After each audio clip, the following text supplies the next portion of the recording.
Yeah, it's communication is key with everything. Right. Like all of the stuff that we've ever dealt with was never healed or remedied by keeping your mouth shut because resentment builds. And also the thing that couples do with each other is also they assume the other person knows that something's wrong. Like they have like they're psychic or something. It's like it's this assumption that you know me, you know what makes me mad, you know you shouldn't do this.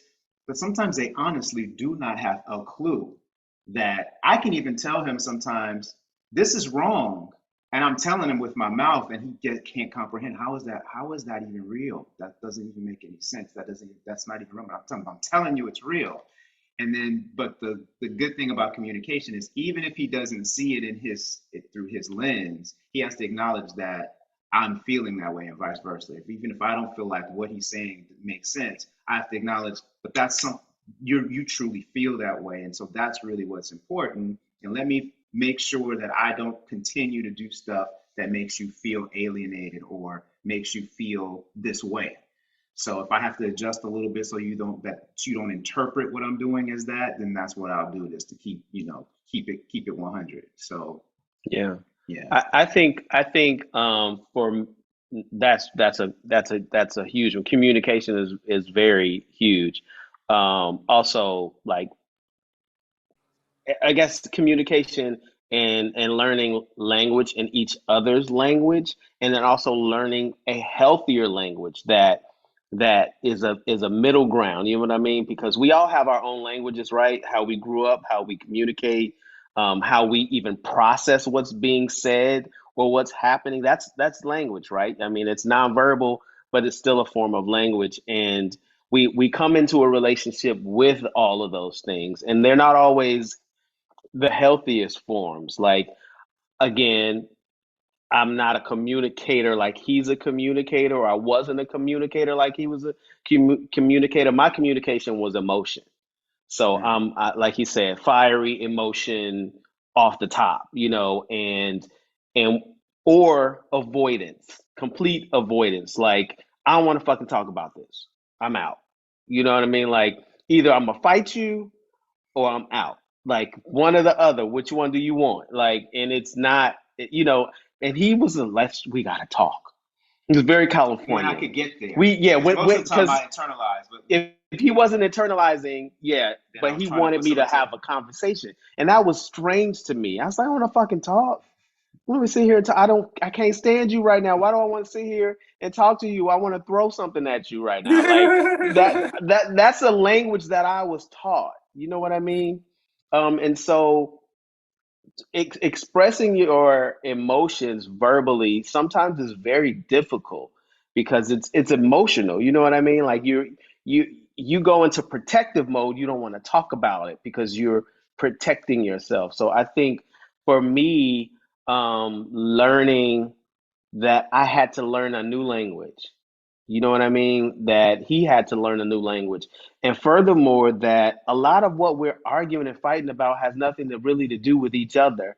It has to do with our own fucking issues, our Right. own insecurities, our own hurt. You know what I mean? Like, the things that we did not heal before we entered into this relationship.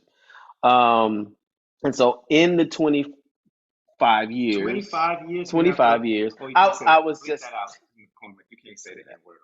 we don't use that word in We our don't. home. We really don't. I said nickel. Oh, okay. We don't use that word. Um, was that, you hear, because you grow up hearing the myths of relationships where your better half, or Hmm. you complete me, or two halves make a whole.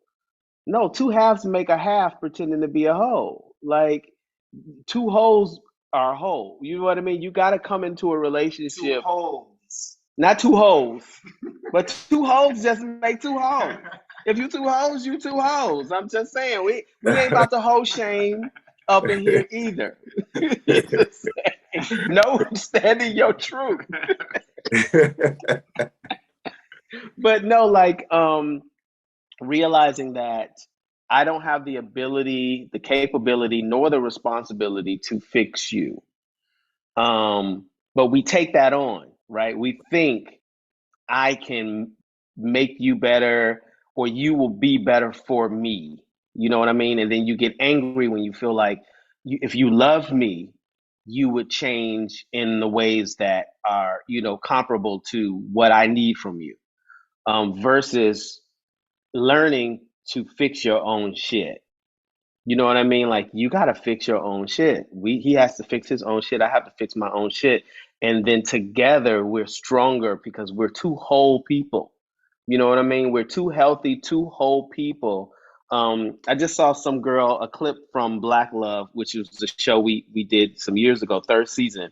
But I just saw a new clip in one of their like dinner table conversations, and she said the same thing. And I was like, that's true. She was saying that my husband don't make me happy.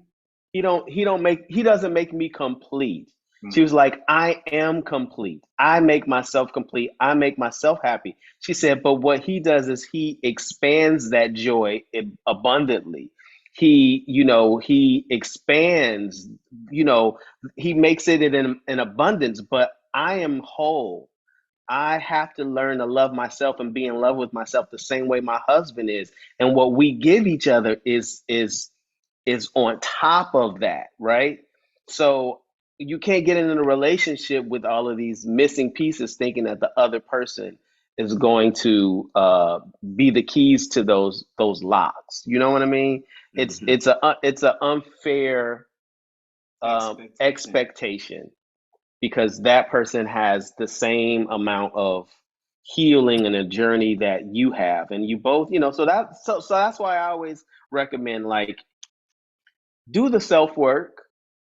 And you can do it together because we clearly did it together. We went on this journey together. Some relationships don't met, They don't get they through don't this. get through this process, but we managed to somehow grow together and learn how to work on ourselves and be better for each other. And go to couples therapy, go to therapy by yourself. You know what I mean? Like really be introspective about your life and the things, because sometimes you're never arguing about the thing you think you're arguing about. You're arguing about the fact that you feel neglected. You felt neglected your whole life. Your daddy, your mama, somebody abandoned you, somebody hurt you, and so you're responding emotionally to this moment because this person is evoking all of those unresolved issues. But at the moment, you think it's this. It's like, no, you can take that person out of the picture and put anybody or any other situation in. You're still going to feel this way. Well, So, you know, we have to do, I am a proponent of mental health care, emotional health, especially for the African American community, because everybody like, just give it to the Lord, put it, give it to Jesus. And it's like, no, Jesus, if you believe in God, Jesus, Jesus he's gave us putting it back on therapists. you. He gave us yeah, He's putting it therapists. back on you. You got to, you got to do the work. So Right. I recommend do the work, and also understand that as people, we're always continually growing and changing. If you're not changing, you're dead. You're dead yeah, as a person, right? So who we met in our early 20s. I was 22, he was 23. Um, we were kids. You know what I mean? We were just stepping out into the world, into our adulthood. It was the first time in my life that I had lived independently of my family. And now I'm falling in love and call myself, in this relationship, and Don't know the first. don't know yeah, I barely, knew how to wash clothes. Who knows? But uh I was gonna say wash my ass, and I was like, no, I know how to wash No, my ass. we wouldn't have been here if you No, knew how I to yeah. wash That knew your I wouldn't knew have, how to that hands. do wouldn't have that. worked. That wouldn't work. Yeah. Things change. Just like you didn't like okra or something when you was a kid, and all of a sudden you find yourself eating spinach. You know what I mean? Like, it's things change, people change, and you have to be malleable and open to that growth, and accepting of that growth. Hopefully, you're growing together in the same direction and you're not growing apart. Yes, But even still, if you are growing apart, I don't shame that either. You know what I mean? Because I feel like people do grow apart. And then you have to evaluate what's more important, the length of the relationship or the quality of the relationship. So yeah, if you've had an amazing amount of time together, a run together where you are a greater, better person, that person's a greater, better person, but you find yourselves now all these years later and you're not on the same page and you decide to go your separate ways. That was a successful relationship, in my opinion. That was still a successful relationship. If you leave the relationship and all of a sudden you feel less than or lacking, that's the difference. That is the difference. So for me, I feel like a successful relationship is one that uh, builds you as a like builds onto you as a person, where you're better for it and not less because of it. Hmm. And it has nothing to do with whether you're together 25 years or whether you were together successfully for 5, 6 years, right? So that's the key to like, is this affirming? Is this healthy? Am I greater because of it?